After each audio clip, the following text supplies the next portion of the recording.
I'm Dean Newland, and welcome to the Business of Intuition, where I coach, facilitate, train, and speak on the hard science and meaningful experience of intuitive leadership in business, so you can make better decisions, forge real connections, and creatively solve problems to amplify your impact and simplify your life.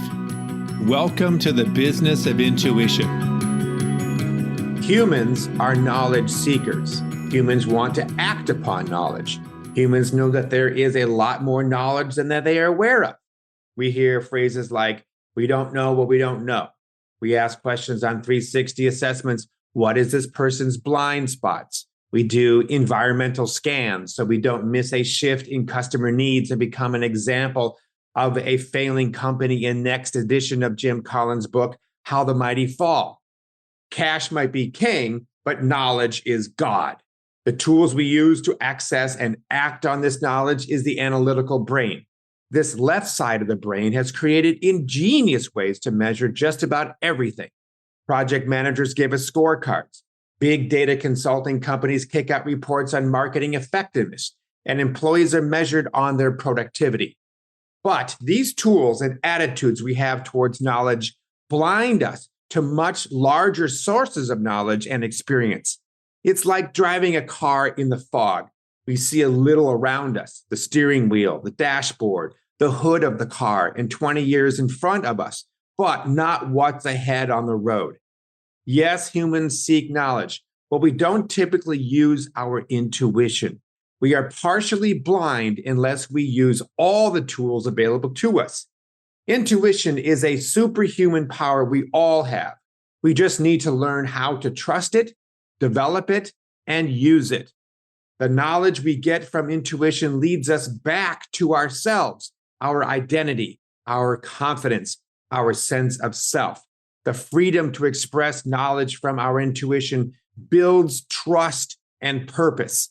On a sidebar, while we try to measure engagement with our employees, we don't measure the conditions that allow for and encourage intuition. But my next guest on the Business of Intuition is Michele Sammons. Michele is an inspirational author, intuitive teacher, and highly attuned guide who works with clients worldwide, helping them transform their lives. As an empath and intuitive, Michele's lighthearted, joyful approach embraces people right where they are on their spiritual path and intuitive path and genuinely guides them to personal clarity and understanding.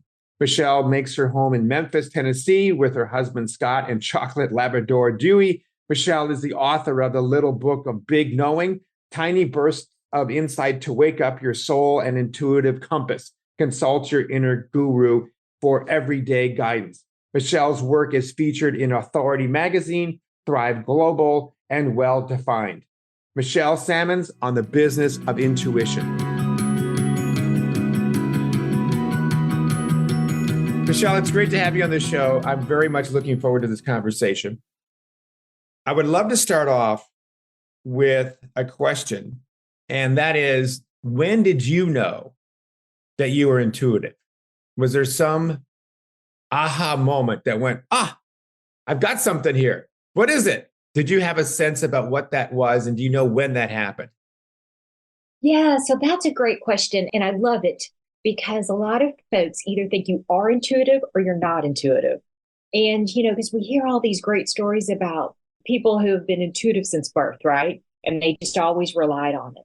But what happens to a lot of folks is it's part of the human package, but we just kind of get trained out of using our intuition.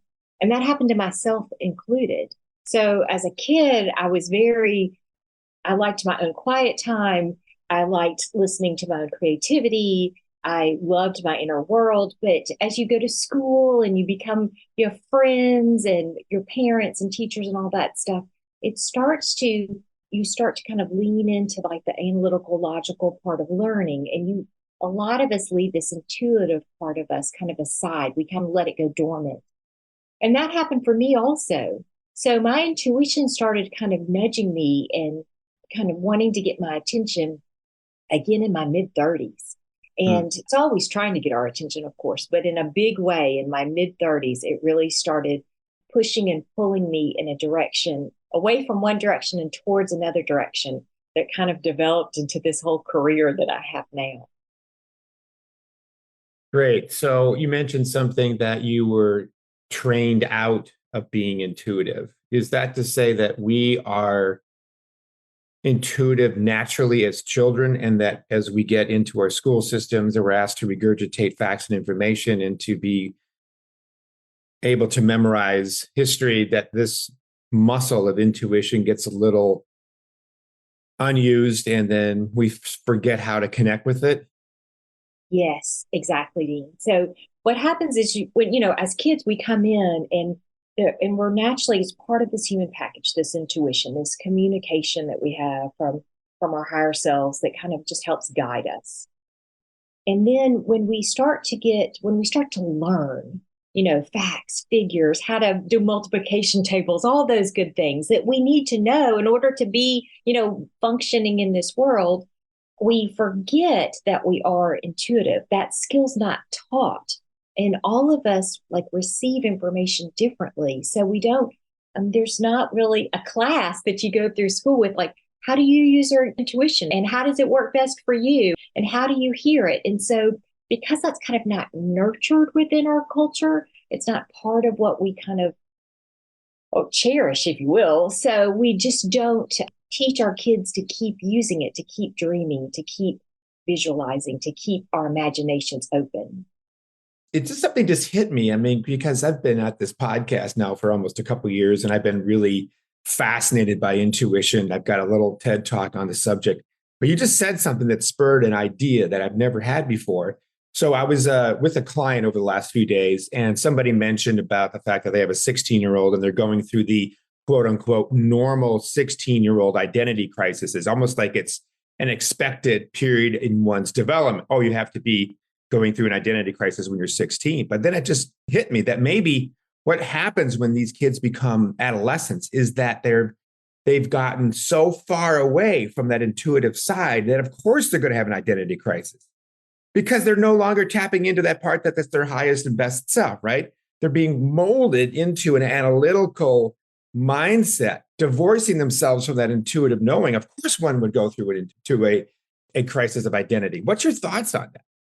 Yeah, so that's a great point, because as teenagers, when we start to kind of do a little rebelling, right, against what our parents have taught us, what their paradigms were and what their rules were, and teachers also, or any kind of authority figures, because they're trying to figure out for themselves. But what adds to the suffering of that for the individual is that they have, not only are they realizing that those are someone else's rules and ways of being, and they're trying to figure out their own, they've kind of lost touch with the part of them that knows what their way is, knows how to direct them, knows their guidance. So not only are they realizing that they've got to figure it out for themselves, they've also forgotten how to do that, like how to tap into that.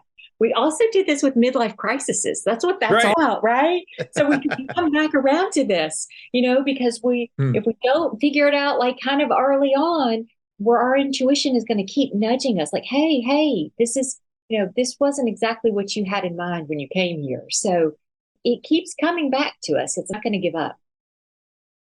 Talking to another client recently, healthcare organization, and obviously healthcare has gotten a tough last few months and years with COVID, and the healthcare industry as itself is really suffering.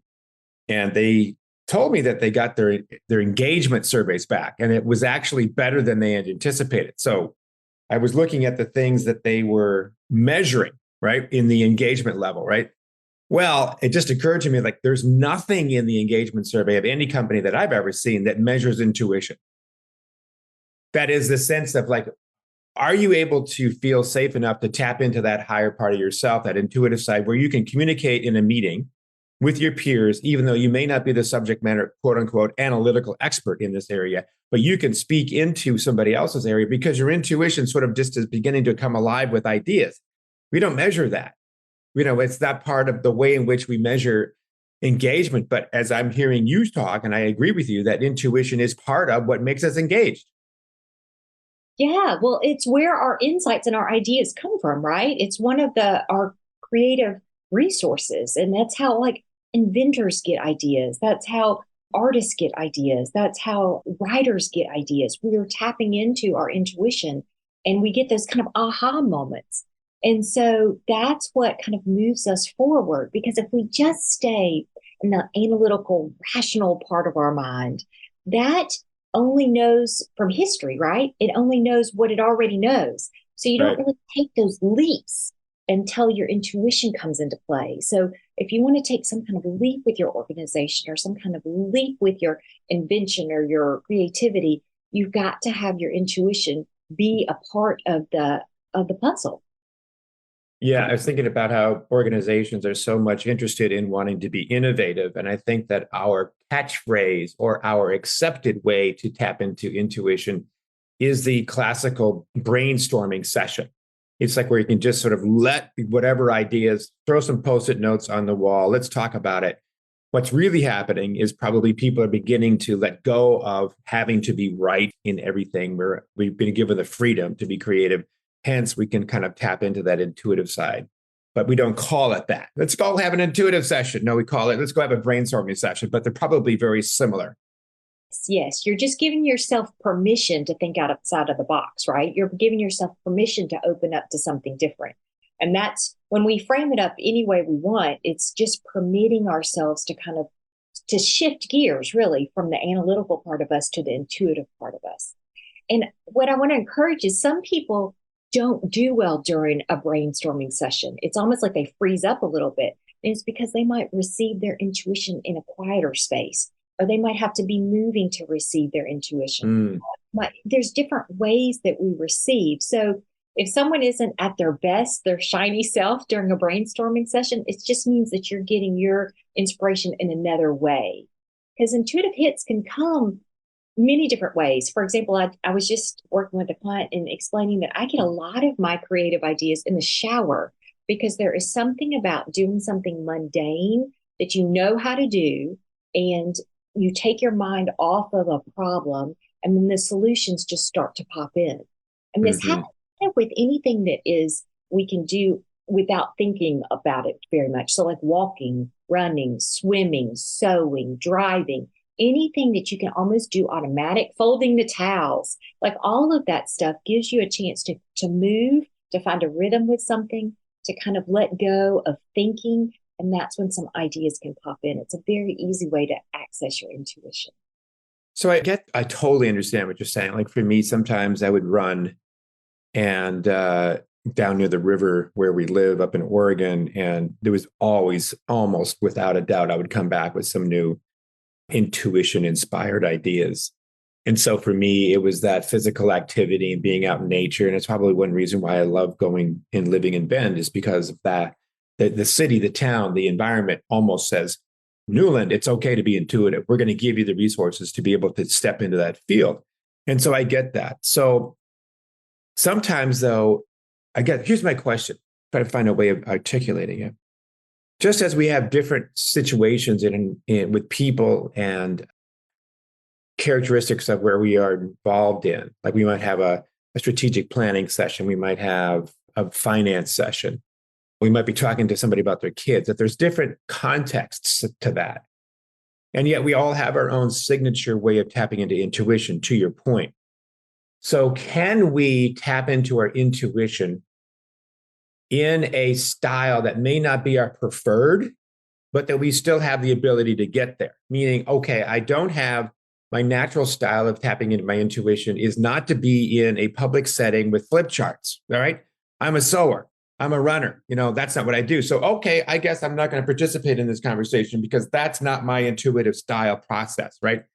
Can we develop that skill or that clarity to be able to tap into our intuition, even if the process isn't necessarily our favorite? Yes, for sure. Because intuition is just data, right? So you can tap into data. And how you do that is you find this neutral space within yourself because everything is energy. Energy is neutral. So when you find neutral within yourself, then you can easily read a room, you can read what you're doing with a project. So yes, intuition is always available. But what's important is to honor how your intuition comes in. So Right. yes, during that meeting, you can access your intuition, but it might not come as easily or as fast or as full pictured as you would if you were doing it in your regular process, if that makes sense. Right. It's sort of like I get really intuitive when I'm sitting on the beach in Maui when the sun is setting. Okay, great.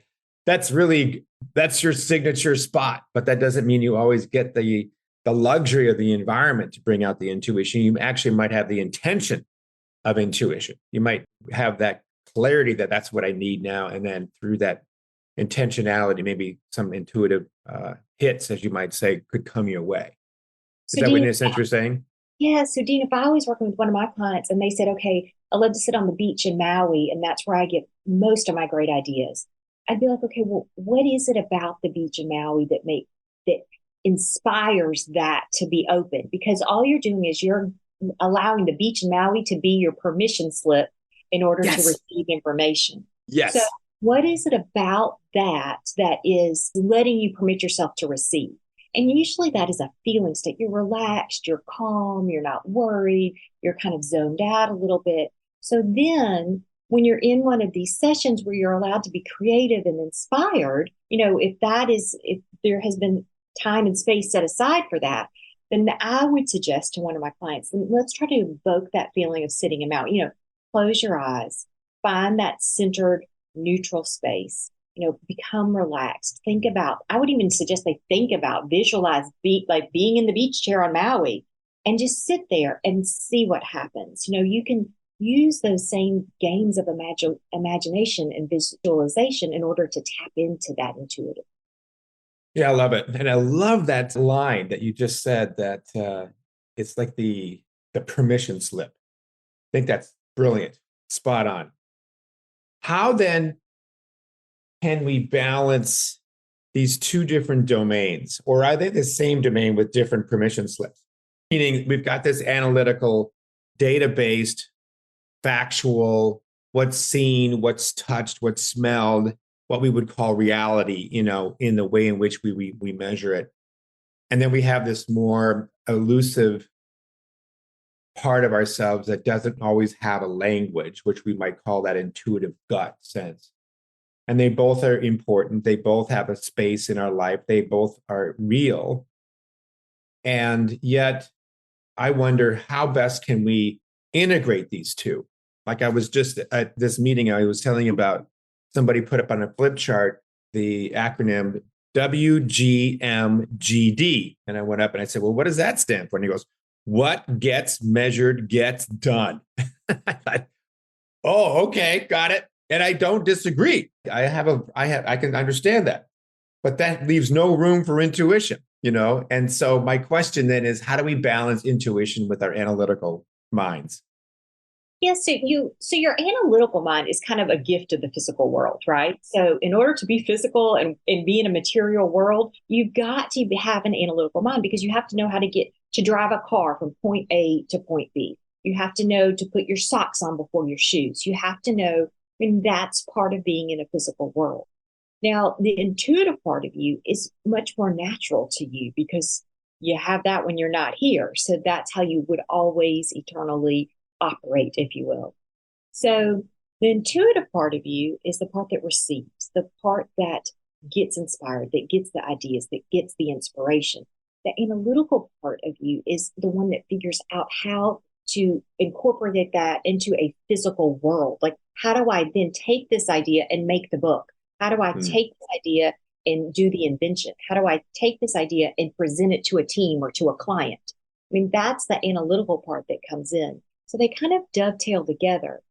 It's when we try to problem solve just from our analytical side of ourselves that we don't get the fresh idea. We don't get the leap. We don't get the thing that moves us forward, that we might make progress, but it's slow and it feels hard and difficult, and we don't go very far very fast. So let's get more deep into this. So One sometimes would say intuition is akin to a feeling. It's akin to something that I sense in my body. One might say that. What is something or other definitions for when a person knows that they're tapping into that intuitive side? If I don't have the habit of being intuitive and trusting it, how do I know when I am or when I'm not? How do I know that what is intuitive is actually intuition versus I have a feeling about something that's not intuitive? It's all, like one could say that intuition is feeling. So are all feelings intuitive, but maybe they're not. Maybe that's really based on an egocentric perspective that you're re-triggered on something that happened when you were 10. And now all of a sudden you have a flood of hormones that are making you upset. Does that mean I'm being intuitive? Yeah, so that's a great question. So intuition, when you are truly tapped in, there's a couple things you want to know. Is that when to receive intuition, it is helpful to be in a calm, relaxed state of being. Now, having said that, intuition will still come in when you're not in a calm, relaxed state of being. You're driving a Right. car and intuition says, take this right, and then you miss the car wreck above, ahead Correct. of you. So it can be very fast like that. And people receive intuition differently. So some people get a knowing, like they'll tell you, I just knew. Some people get a feeling, like that's why we call it gut instinct, or I followed my heart, or I had a hunch. So people receive differently and it feels differently to the body. But the body's like one big tuning fork, if you will, right? So it's receiving. So your intuition is going to feel different than a normal thought. So your analytical thought is going to feel circular. It's going to feel like something you would think. It's going to feel like what your nature is, where intuition is going to feel like guidance. It's going to feel fresh. It's going to feel insightful. Now, when I say that, that's kind of the human response to it.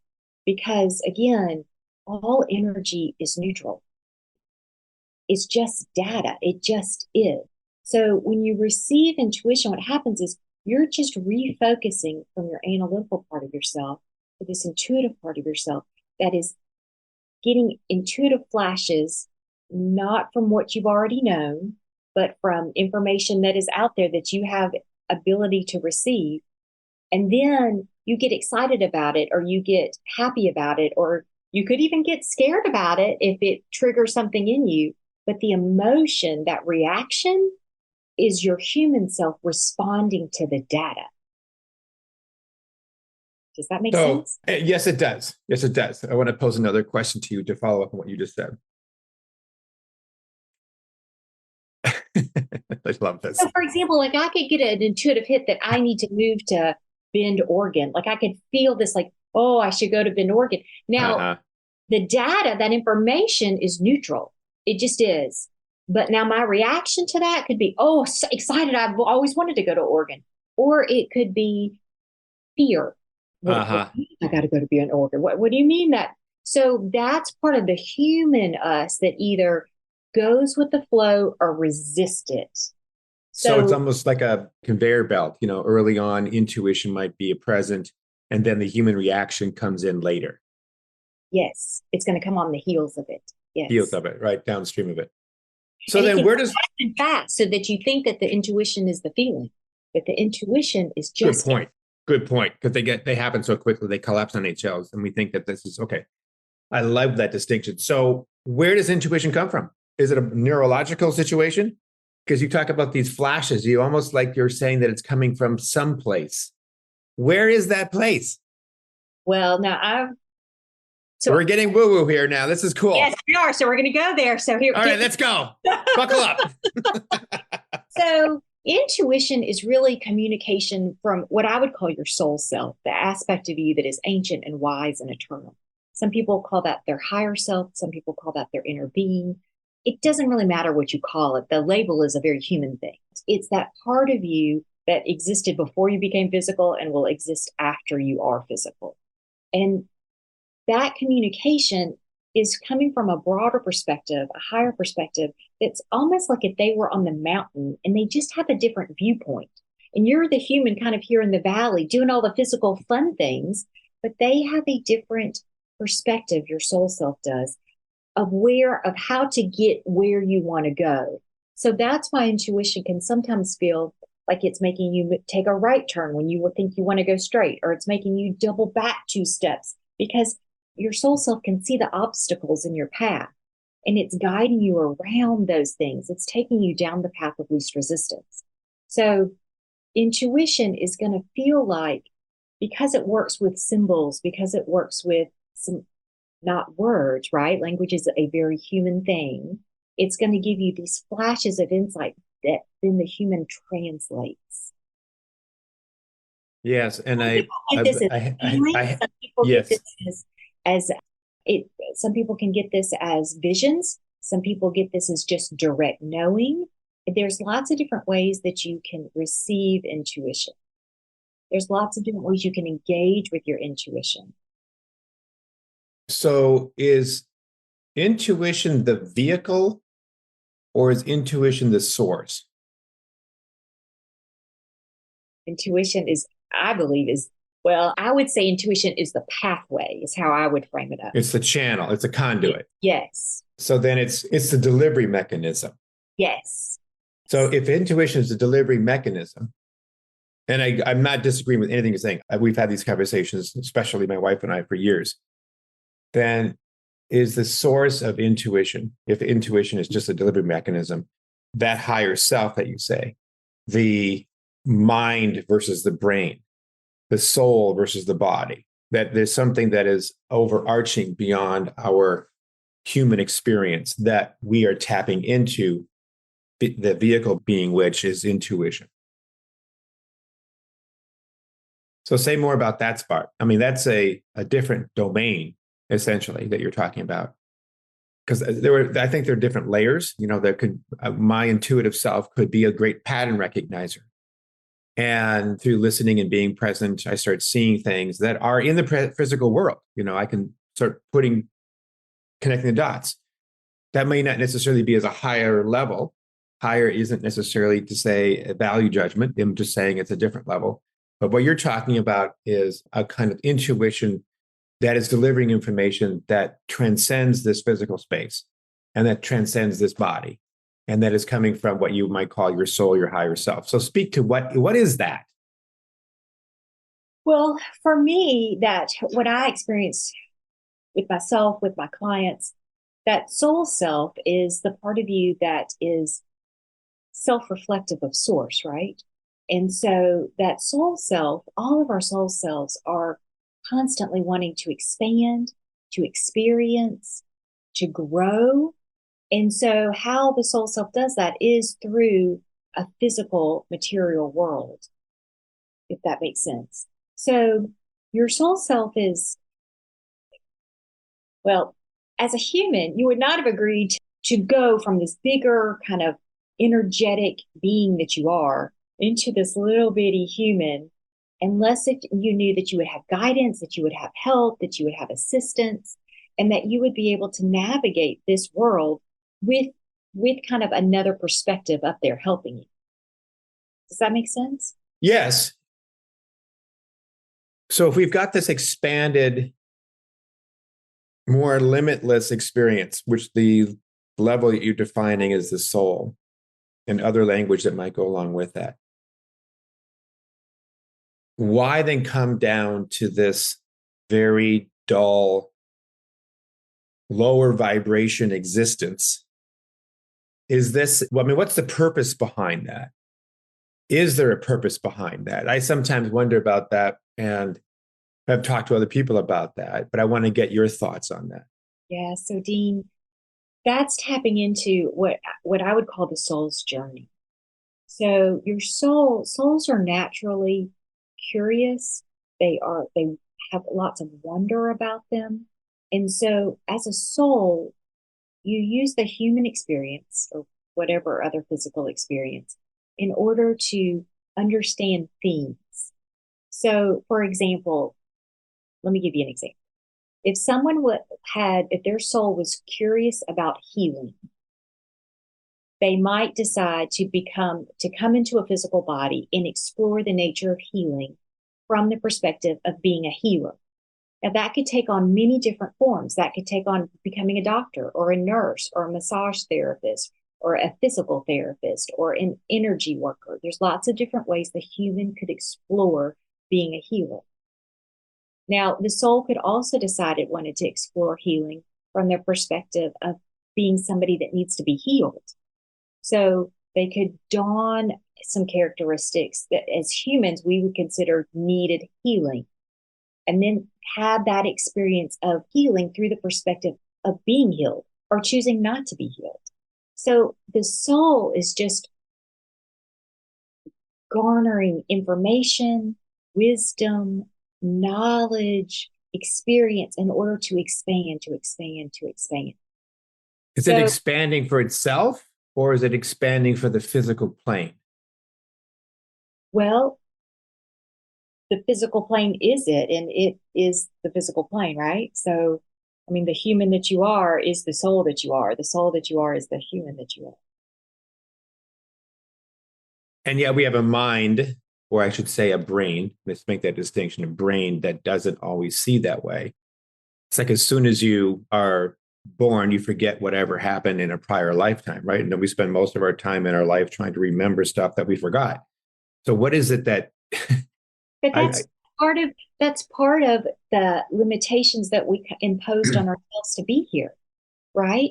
So that's kind of part of how this human game was set up. There are certain kind of rules or limitations, just like if you played Monopoly, you go a certain way around the board. Well, that's just part of that game. So it's kind of part of the human game that we have forgotten, so that it would be fun to get here and to remember. It would be fun to get here and to have our soul self help us with guidance. It's almost like an Easter egg hunt. So that's part of just being here.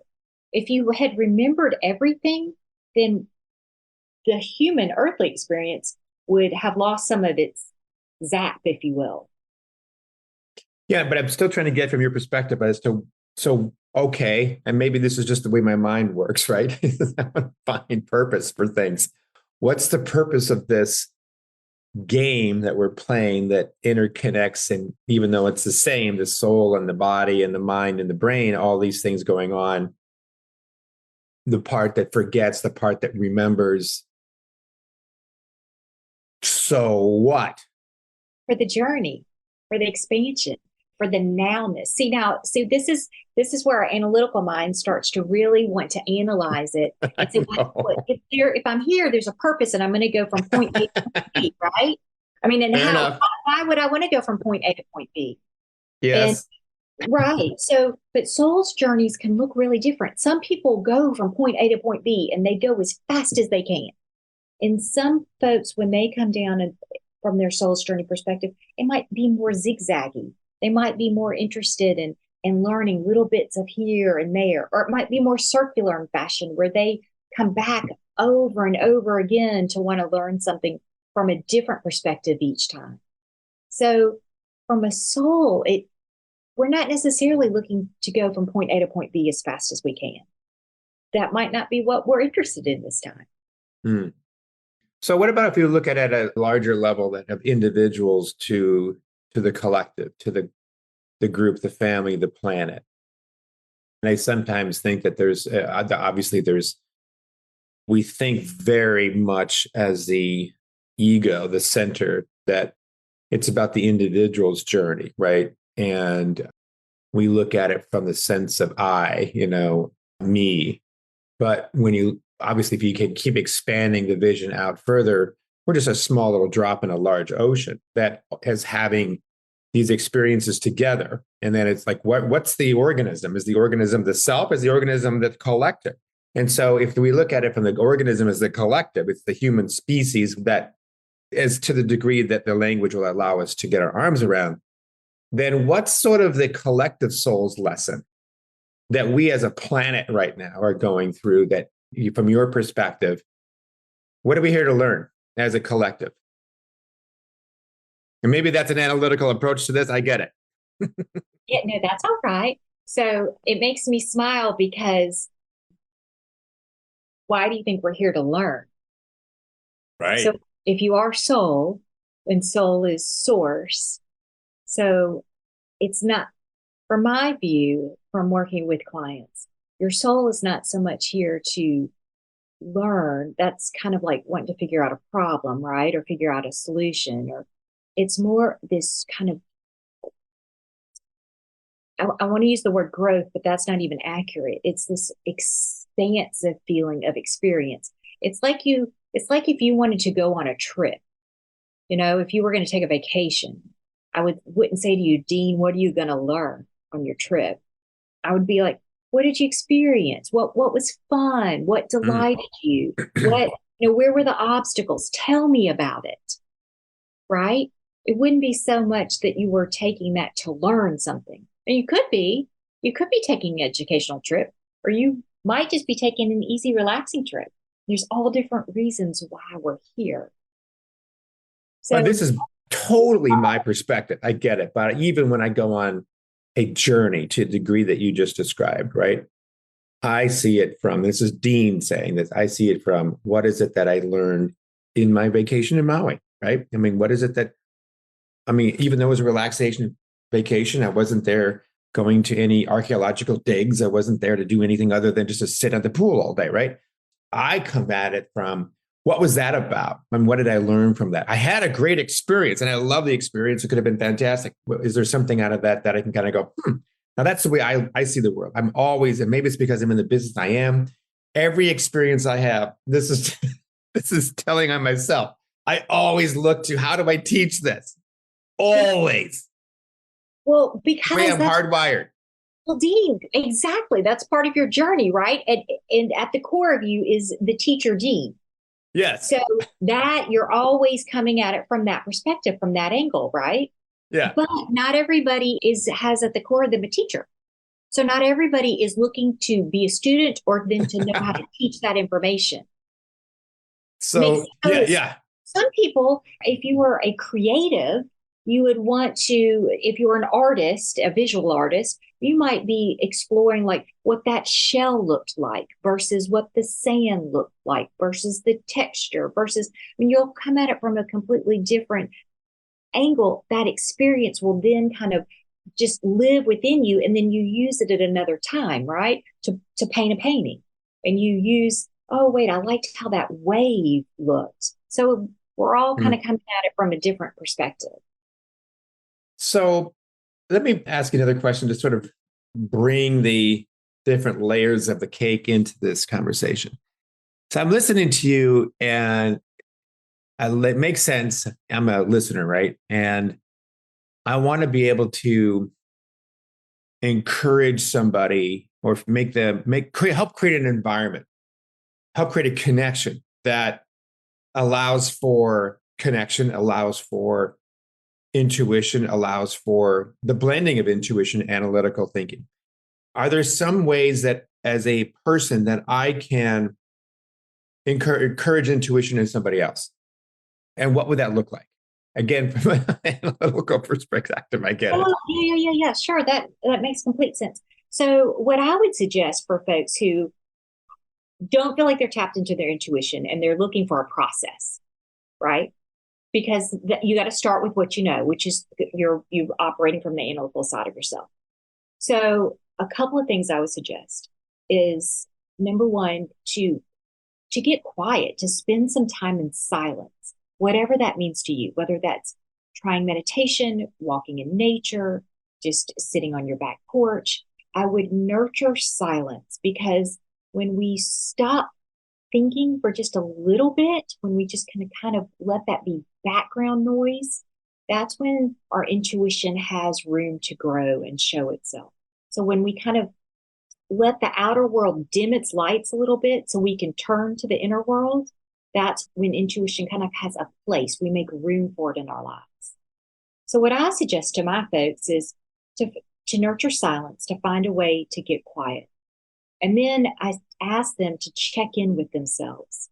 So, and when I say check in, what I mean is check in with the human aspect of you, the person aspect. So, how's your mind today? How are your emotions today? How's the physical body feeling today?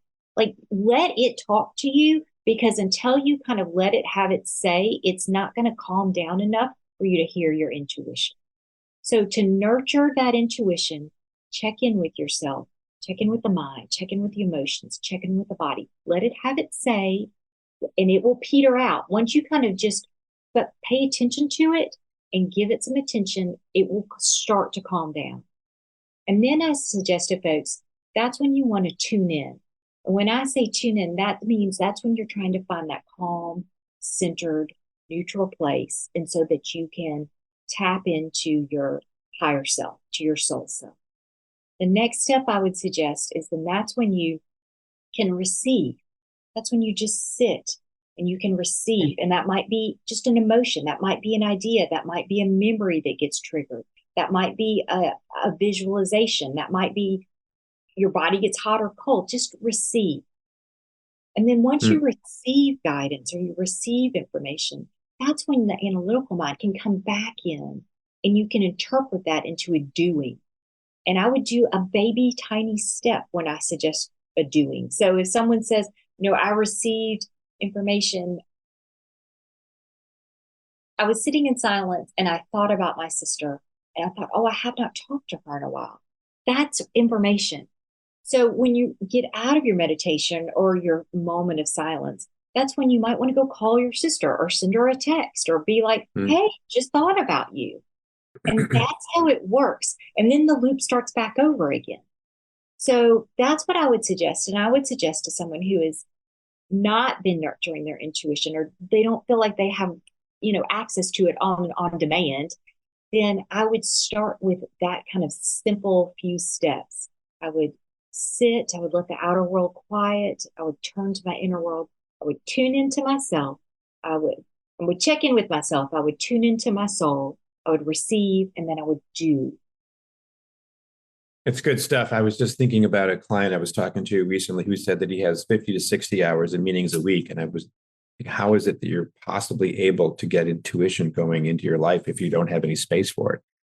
And that's a common thing for a lot of people, that they're running at such a pace that we get a badge of honor about how much we work and how hard we work. And work hard, ergo, you will succeed, and all these things are not to say that they are completely untrue, but they don't allow for that space to be able to say your walk around the block, your meditation, your practice of being able to get present is actually my wife was telling me this a long time ago. It's a business function because you're going to get ideas for that way. You need to incorporate that in. You have to make a space for intuition. Otherwise, why would it show up? Then it's going to come at you with little hits, but you won't know how to interpret it. You don't understand what's going on. Yeah. You focus on is where your life goes, right? So yeah, if you focus on your intuition and let it have a place in your life, then it will just naturally grow. It's when you just don't give any attention to it or you don't value it that it's going to lay dormant. Yes. Michele, this has just been great. You got such a nice energy about you, and you create such a great space for people to just be. And I really appreciate the energy and the time that you shared. How can people connect with you? Yeah, so thanks for asking. The easiest way is on my website, and that's michelesammons.com. I'm on all the social media channels too, but if they really are interested in working with me, or there's lots of free resources there, my website's the best way, michelesammons.com. And you've got a book though too, right? I have 2 books. Thank you for asking. What's the name of the books? Yeah, so the first one is The Little Book of Big Knowing, Tiny Burst of Insight to Wake Up Your Soul. And that is a book that I suggest people read intuitively. So it's kind of short chapters that you can pick up, and you don't have to read it from A to B or from forwards to backwards. You can just pick it up as you like, and it offers kind of inspiration and insight. The second book is called The Intuitive Companion. And that is a book that it's great for people who are trying to nurture their intuition and they don't feel like they're really tuning into their own guidance. The Intuitive Companion is more of a tool that you can go to. You can get quiet, ask a question. then open the book to a page that your intuition guides you to, read the answer, and then you use your own intuition to how it applies in your life. So all my books are about, all my work really is about nurturing this intuition, getting you in touch with your soul self so you can hear that communication, and then using it all to live, the most fun, fabulous life you can here. Do you have a podcast? No podcast. Don't. Well, I have an intuition that you would do well with a podcast. Well, thank you for that. I appreciate that. I think you'll do very well with that. Michele, it's been great to talk to you. It's been wonderful. I appreciate it, Dean. Just wonderful conversation and questions, and thank you for having me. You bet. Thank you for listening to The Business of Intuition. If you enjoyed the show, please subscribe, rate, and review on Apple Podcasts, Google, Spotify, or wherever you get your podcasts. If you'd like to learn more about Dean or Mission Facilitators Leadership, go to mfileadership.com. That's mfileadership.com.